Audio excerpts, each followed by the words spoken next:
Hello, everyone, and welcome to today's webinar. I am your host, Omari Betts. I'm an Associate Member Engagement Manager at NTCA, and today's topic is hiring, making a great first impression, sponsored by Pivot. Our presenter today is Aaryn Slafky, Vice President, Customer Service Pivot. The Broadband Association believes that information about products and services should be made available to members so they can make informed decisions for themselves and their companies. As such, NTCA does not endorse, recommend, or make any representations with respect to the products or services being offered, sold, or described. Questions. Use the Q&A box to submit questions or comments. Questions will be addressed immediately following the presentation. And at this time, I am going to introduce our presenter, Aaryn Slafky. Thank you so much, Omari. It's great to be here today, and thank you for the warm welcome. So yes, we're here to talk about actually after you've done the hiring, how you kind of help that new employee get a sense of belonging and fit right in and help build your culture. But before we hop into that, I'll just share a little bit about me. I am, as Omari mentioned, I'm Aaryn Slafky, Vice President of Customer Experience for Pivot, which is an NRTC member of the NRTC family of companies.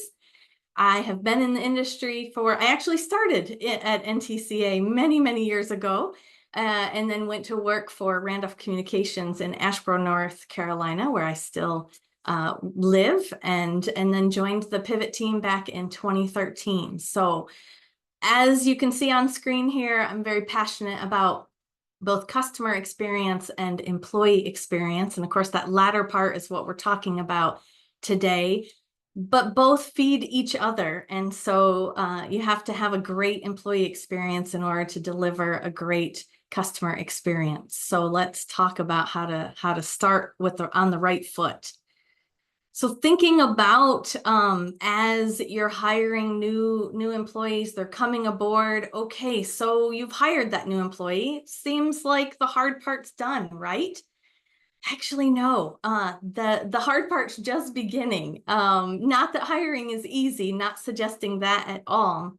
But the idea of creating, once they're on board, creating this sense where they're joining a team, they're joining the flock, as you can see here, and creating a space where they have this sense of belonging. It means with that new employee start and onboarding program, it's looking for helping that new person navigate a whole new landscape. It also requires you to show them the ropes beyond just their individual role. I think one of the biggest sort of pitfalls, or I don't want to say mistakes, because it's not a mistake, but one of the things that I see often with an onboarding program is that both employee and company, or employee and manager, are so excited about getting a new person on board and having them jump right into their new role that they kind of skip over about what it's like to join that new company. What's the brand promise? What's the mission and vision? Where do they fit into with the rest of the company? Where are they headed? And how do they contribute to reaching that vision? So just keep that in mind as you think about your onboarding programs and how you have that structured. Are you taking a moment to talk about where they fit in with the rest of the company and where you're headed, and not just, here are the things we're going to have you doing? Today, we're going to talk primarily about the why behind having a strong start, a strong, consistent, systematic onboarding process, what it takes to build a great employee experience. I'm going to offer a few ideas on onboarding strategies, a few resources, and then just mention a forum that we have coming up in October. So we'll get to that in a moment. But first, I'd like to hear from each of you. So we're going to launch a poll here, and when it comes up on screen, what I want, and this is, you can answer multiple. So before you vote, be sure to read all the options. What I want you to share is, what elements do you have in your employee onboarding program? Are you doing meetings with every department? Are you having them tour the service area? Are you providing them with education about the industry, about broadband, about the world that we live in? Are you providing an introduction to company brand values? So any and all of the above. So we'll give everyone a moment to respond to that. So I'm curious to see kind of where we land as far as how many of these elements do you have in place. And I guess while we keep the poll open, I'll mention that if there's something on this list that isn't part of your onboarding program, time to add it, I would say. Okay, so if we could share those results, that would be great. Okay, yeah, good numbers here. So it looks like a good percentage of you, 75%, do a tour of the service area. I know that when I started at Randolph Communications, having moved from the DC area down to Asheboro, North Carolina, that tour, well, I did multiple tours, was so helpful to me to get the context of where have I landed, and who am I serving? A good chunk of you followed closely behind. You are introducing those company brand values, so that is awesome. Good to know there, and keep that up. And then, yeah, you're doing some education about the industry, 55% of you, and then followed by 52% have meetings with every department. Encourage you that those who may not be doing some of these things, consider it. And those who answered yes to any of these, I'd encourage you to think about, is it time to maybe revisit some of these? Maybe grab a few recent new hires who have gone through all of these, your complete employee onboarding program, and ask them what they liked. Ask them what they learned. Ask them what would they have liked to have heard about or experienced. So thank you for sharing about that. We will continue on with what I've got to share with you here. All right, so the why. It's so much easier. I mean, I kind of feel funny even saying this because I know you know this, but it's just a helpful reminder. Just like customers, employees are far easier and more, it's far easier and more cost effective and efficient to retain an employee than to gain a new one. Just like customers, it's far less expensive to retain that customer. And if anything, you're gaining more revenue on the customer side. And so that first 90 days, just think about, not only are you filling them out and getting to know kind of what they bring to the table, those new employees are doing the same exact thing. And they're seeing kind of like, what's the environment like here? What's the culture, the company culture? How do I fit in? And so that's where a systematic approach to onboarding breeds consistency. So thinking about those ways that everyone is having the same experience, even though everyone has different roles and they have different departments that they are in, and different supervisors, there's certain elements that need to be part, like doing a service area tour, meeting with departments, all the things that were on the poll question there. It's important to have all of that in place. Here's a couple stats to kind of outline what's at stake if you don't cover those items, if you're not providing that industry introduction, if you're not talking about where the company is headed, the vision, things like that. So 69% of employees said that they are more likely to stay. Excuse me, this is measuring retention. So 69% of employees are more likely to stay for more than 3 years if they had a great onboarding. So think about that. 3 years later, that onboarding is still having an impact on their experience and whether or not they're going to stay with the company. Those first impressions, as the title says in this webinar, those first impressions certainly do matter and have long-lasting impacts or effects. 32% of employees say, and this is from a Gallup poll, this is actually second quarter of this year. It does change a little, fluctuate a little bit. It seems to be hovering in the 30s every time I check this, but 32% of employees say that they feel fully engaged and connected. What that tells me, that's great for those 32%. What that tells me is there's a whole slew of other people not feeling engaged, not feeling connected. In fact, there's probably a percentage of those there. I know that there's a percentage of those that are feeling actively disengaged and might be, hate to say it, poisoning the well, sort of spreading the negativity. Whether you're engaged or not engaged, but of most concern, those actively disengaged, they are influencing others. And no matter the reasons for someone leaving, that turnover creates turmoil. The fact is, people are more comfortable leaving and they want to get more out of that company culture, even though they feel more comfortable leaving if they're not feeling part of that company culture. And even though the funny part is they're part of contributing to and building that company culture. So it's kind of creating this sense very early on and then creating this sense of the why and how I'm contributing.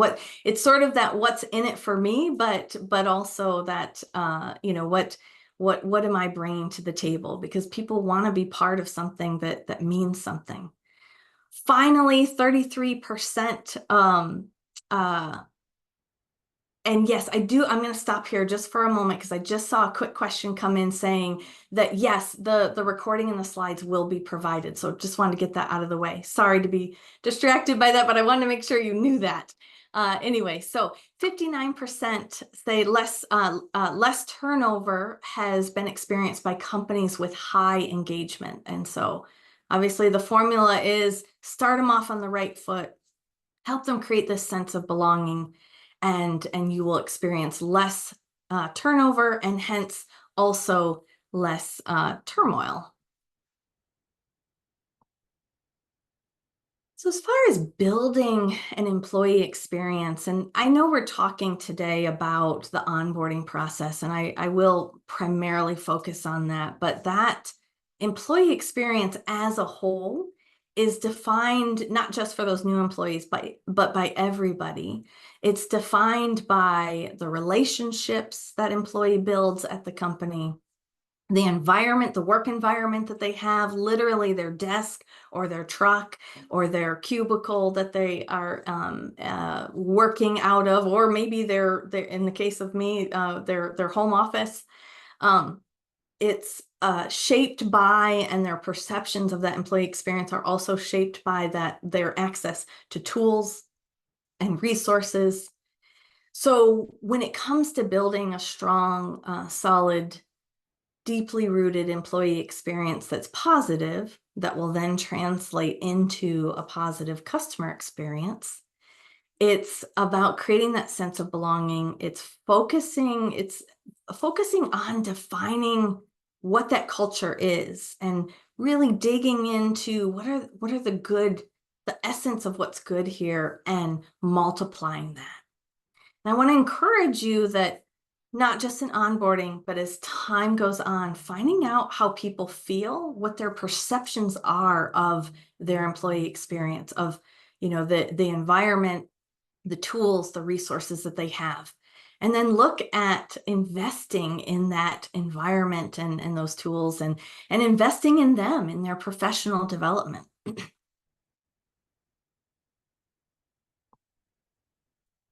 So I'm going to cover just 3 onboarding strategies here as far as for today. And so first off, I want to talk about creating a buddy system. Second, starting one-on-ones with that new employee early on. And then finally, having a consistent training for all. And when I say training for all, I'm referring to kind of the big picture things. So not necessarily training on what's specific to their duties, that'll come with it as well. Of course, that's important.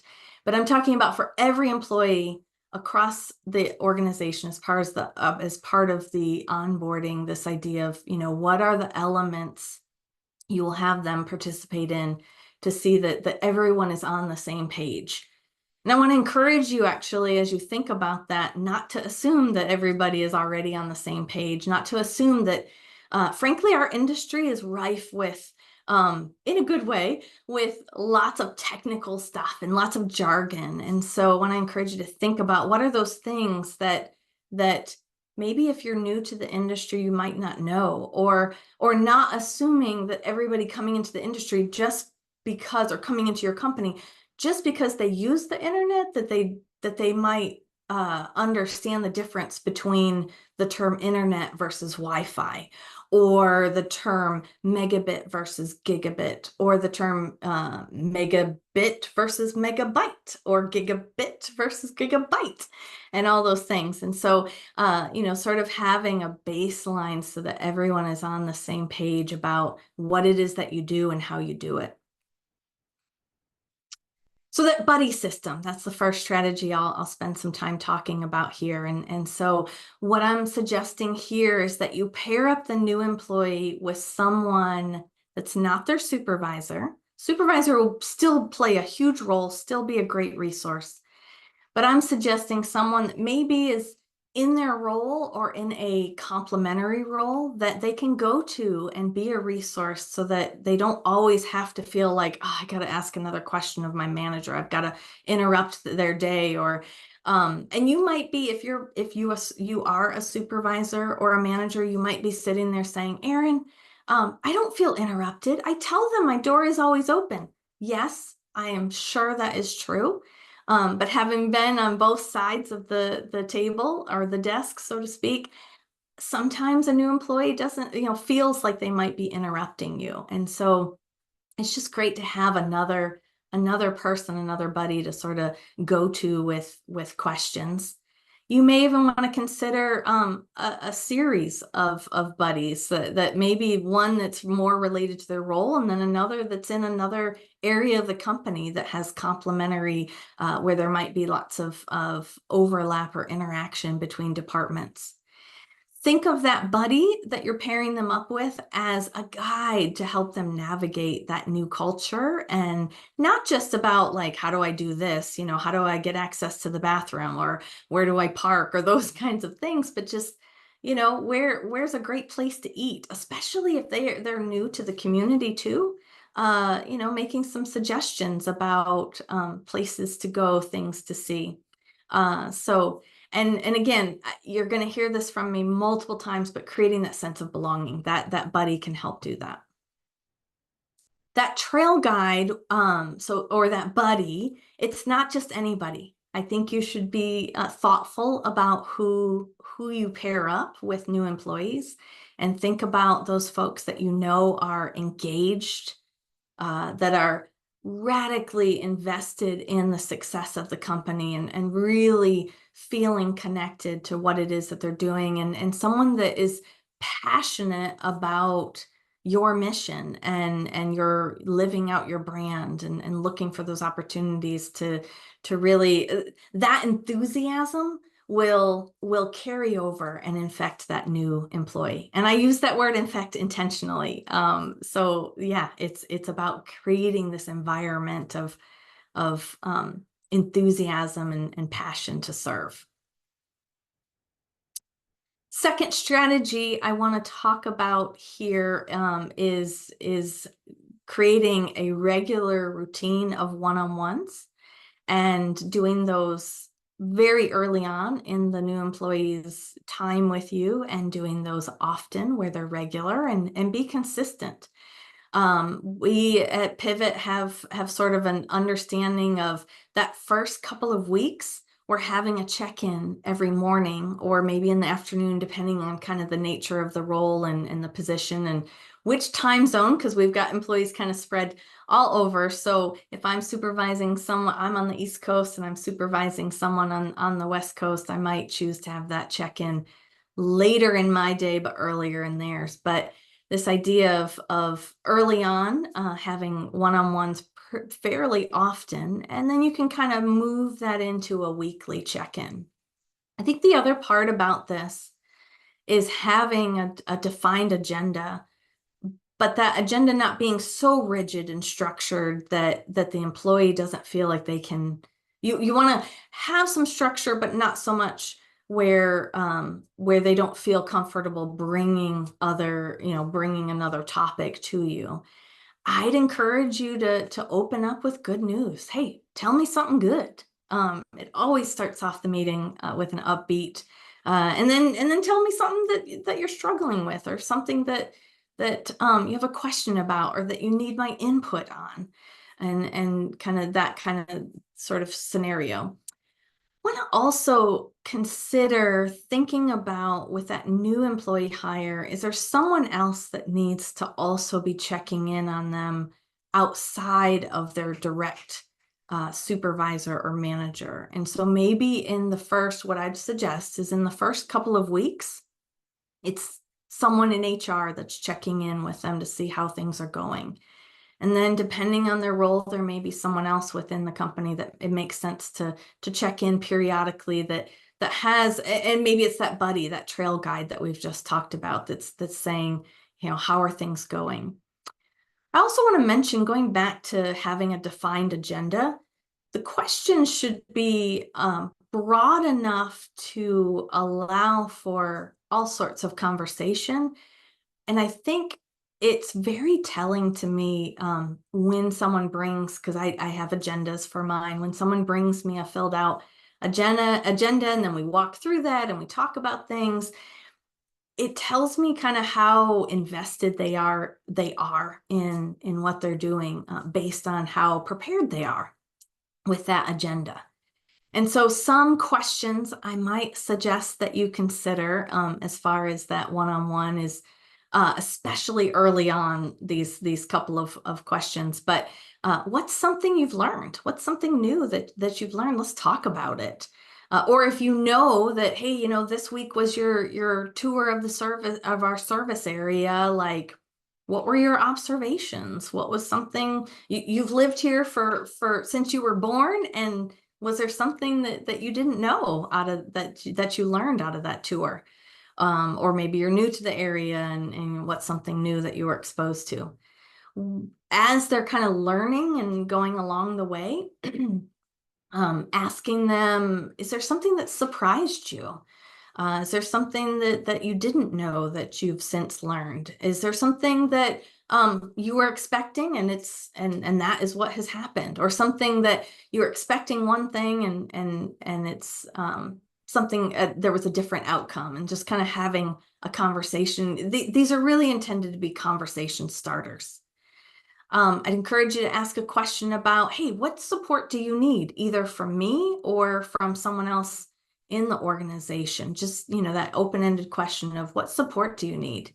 What do you need input on? What questions do you have? What are your, and that question about what do you need input on, I think feels a little safer than saying, what questions do you have? And then it's like deer in headlights moment of like, I'm not sure. So kind of phrasing the questions to put that person at ease and be comfortable having that conversation, and very much, again, creating an environment where it feels like a conversation, not an interrogation.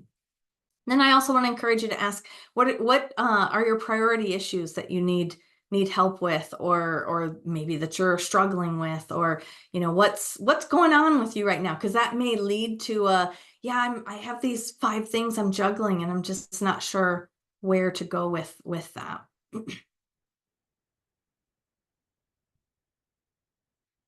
Before I get into the consistent training bit here, I think it's important for me to remind you, as Omari said at the very beginning, there is an opportunity to ask questions, and so feel free to pop those into the Q&A button, which is located at the bottom of your Zoom toolbar. I would love to answer any questions that you may have. So as those are percolating, go ahead and pop those in there, and at the end, I'll do my best to answer those.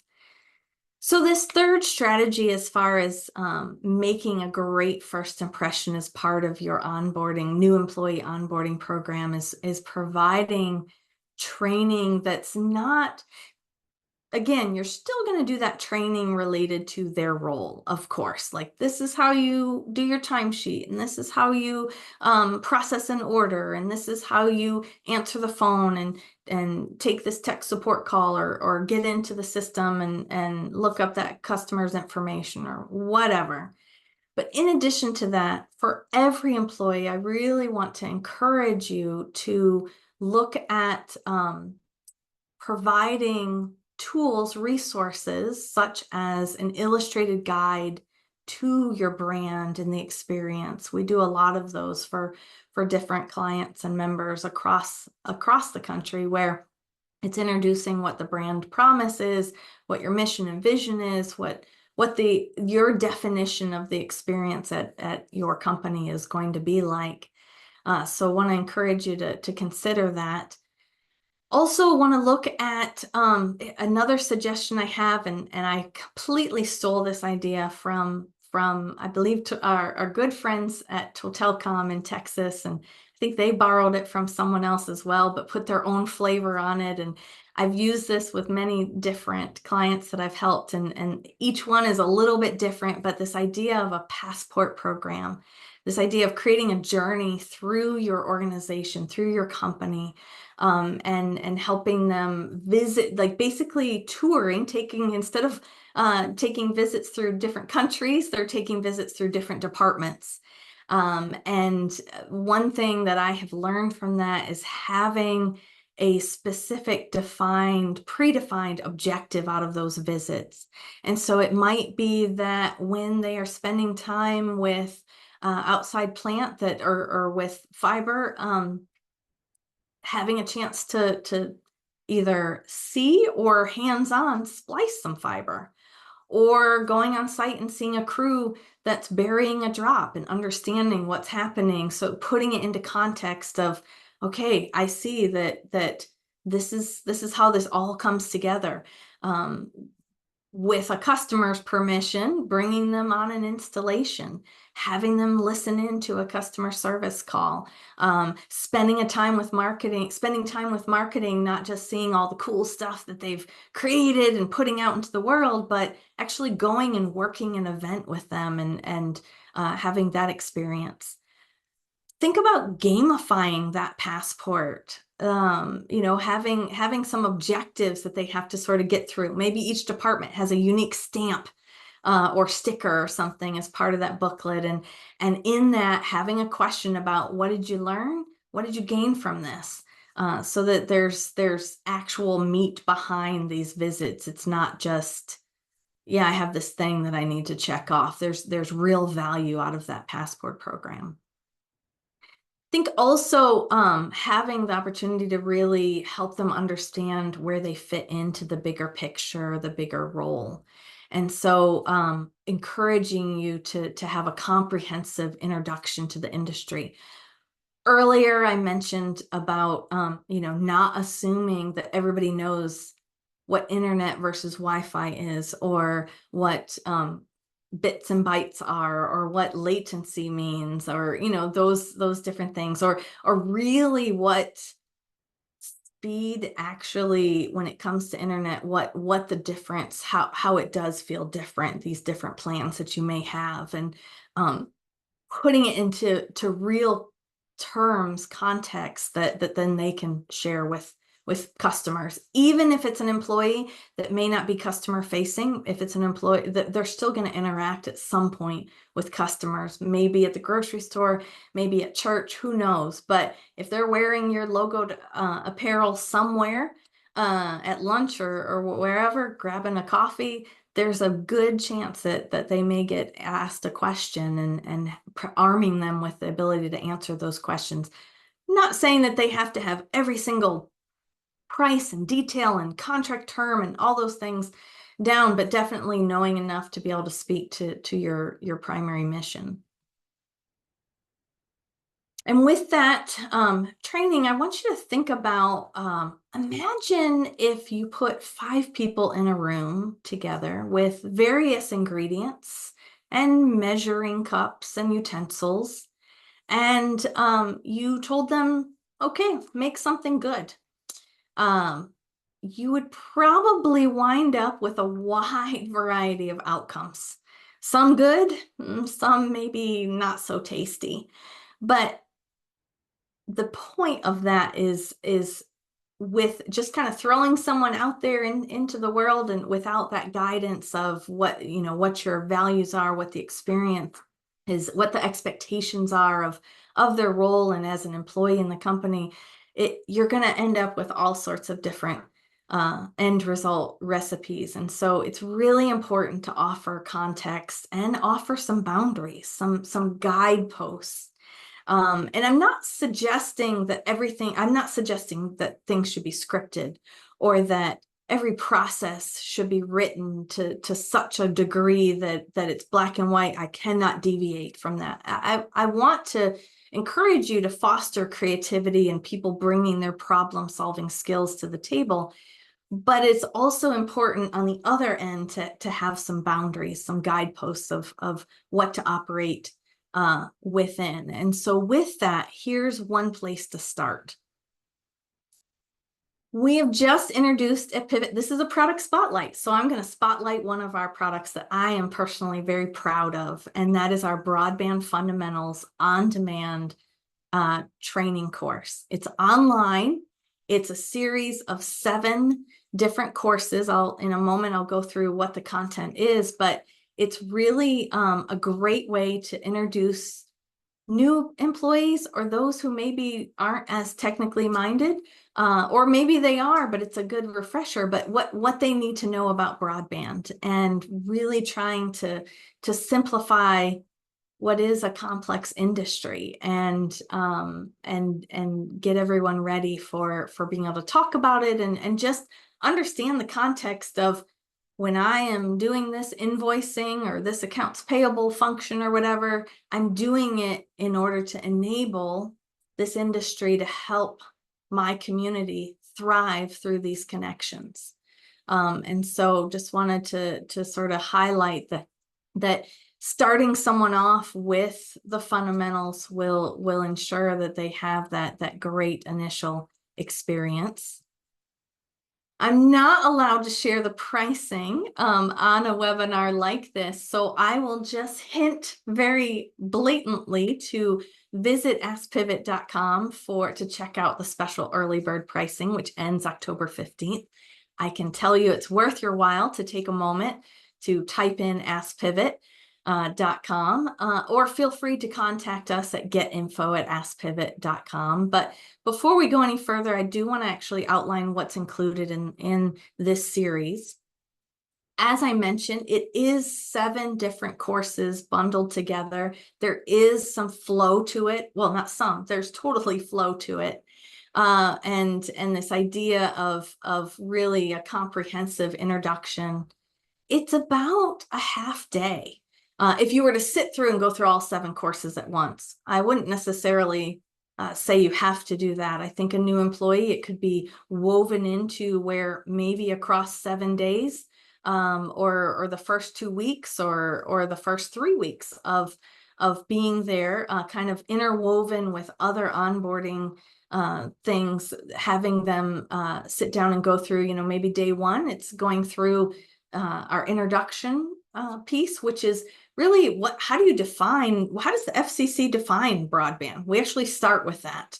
And then we talk about, kind of what is it, and what does it mean? And we even have some fun, silly little trivia in that first course that will maybe make you sort of either the geeky party king, or certainly give you some things to talk about.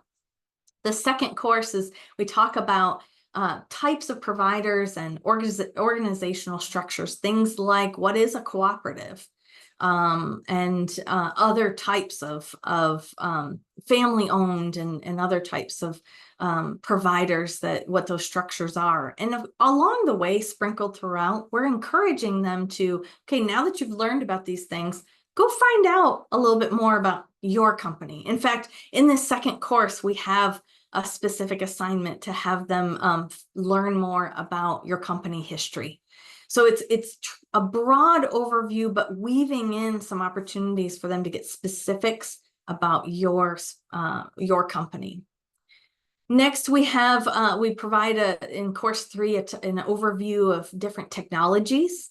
And some are certainly going to be technologies that you offer, and others will be technologies that you're competing with. And so we're going to talk about satellite. We're going to talk about cable. Whether you are a cable provider or not, you may have some competition, or I guess none of you would necessarily be a satellite provider, but I think it's important to understand the differences of how these technologies work, so that when a customer is trying to make a decision between you and another, you have some talking points. This isn't exclusively about sales. This is for anybody's role. I think it's really important just to understand what the landscape is out there. Who are these different providers that are out there offering some variation of internet? We're going to get into terminology, things like latency and last mile. And I had some fun with this course, I have to say. So there's 3 of us who really put together most of the content. Jeremy Graves, our president, Leif Street, our training manager, and then myself. And then we had others helping in and speaking into it. We even had some clients, some friendlies take the course before we launched, and wanting to give us some feedback, make sure we were on the right track, where we're sharing the right things. But anyway, so I had some fun kind of going at the 10,000 foot level of what does a network look like. So I will tell you, I did not get into the nitty gritty details of all the pieces and parts and components of a communications network. I will leave that to the experts to do that. Just wanted to give a sort of broad stroke overview. Then we move on to course 5, which is talking about everything from like the equipment. And so everything from demarcs to mesh units and everything in between. And kind of what happens from that demarc to inside the home or inside the business that you're serving, and understanding what that different equipment is. We're not, in this course, we're not specifically highlighting brands of equipment. It's more just, this is what a router is. This is what a NID is, those sorts of things. Then we move on to what I know is going to be, sarcasm here, what I know is going to be everyone's favorite course, which is regulation. But setting joking aside, it's super important to understand the key regulatory agencies and regulations that govern what we do and impact operations. Again, like these other courses, this is all about fundamentals. It's an introduction. And so it's going to talk about what the FCC's mission is, what its purpose is. It's going to talk about some other agencies like that, and some other regulations like the Telecommunications Act of 1996, or regulation, and not great detail, but just very high level. We touch on things like customer proprietary network information, but we have a whole separate course that goes into the nitty-gritty details of that. So we just talk about its definition, and just kind of it's an introduction. Because the other thing to keep in mind here is throughout this onboarding, making sure that we're not overwhelming people. They're already drinking from a fire hose. So, kind of creating these bite-sized pieces to sort of understand and get to know the industry. Our final course number 7, we talk about kind of the future, a glimpse at what's to come. We talk about what is this term, this phrase of Internet of Things. And we've got some fun videos tucked in there that sort of introduce or illustrate that. And so just wanted to go through what that was. But again, askpivot.com will tell you, will get you to where you need to go to find out about pricing and all of that, all the details. And of course, I'm happy to answer any questions. I also would love to, setting the Broadband Fundamentals program aside for a moment, coming back to why we were gathered today, hopefully, talking about employee experience and onboarding and all of that, and buddy programs and one-on-ones and consistent training and all of that. I want to invite all of you to join me, and you will get an invitation next week for this, but to join me for an employee experience forum. An emphasis on the word forum, or you could call it a roundtable, but really want you to bring your questions and comments to the table on October 24th, 2 p.m. Eastern. You can subtract back from there, but depending on what time zone you're joining us from, but it's really just going to be a discussion with questions about employee experience that you're bringing to the table. So look for an invitation on that. And then I will just leave up on screen here, because it's time for questions. I will leave up on screen here just my contact information. I would love to hear from you, even if it's as sweet as she is, Cheryl, my good friend from Ohio, talking about you remember going to PRNet and when I was at NTCA. That's awesome. I remember you too. I will, there's many NTCA friends that's why I'm still in the industry, because of the environment and the industry and just the people. So thank you for that. But I would encourage you to email me if you have questions, comments, feedback. Maybe there's something I said that you disagree with. Hey, I'd love to hear it.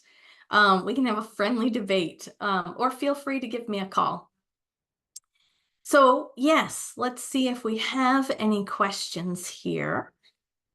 And if you haven't had a moment to pop up the Q&A button, feel free to go in there and add your questions. So I've got a question here about how do you select that buddy, that trail guide?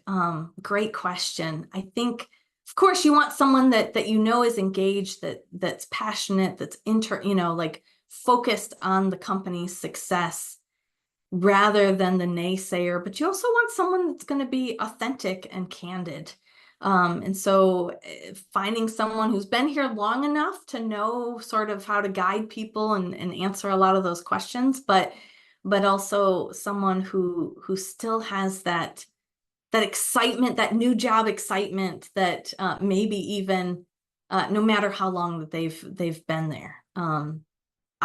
That's one of my missions personally, is I hope that my passion and excitement sort of carries over when I'm interacting with others in our industry. And so I'd be looking for those folks that just have that enthusiasm and positivity.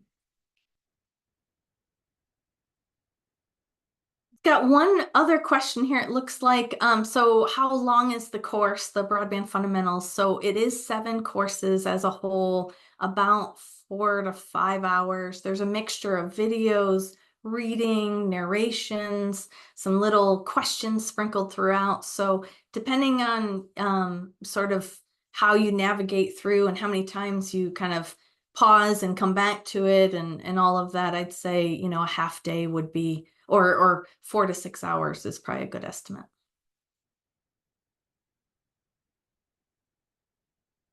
Well, it looks like those are all. Oh, yeah, one more question. Okay, so just reading this one here. Don't you also have a different professional development course? Oh, I do have a different professional development course that folks can go through. Thank you for reminding me of that. How could I forget?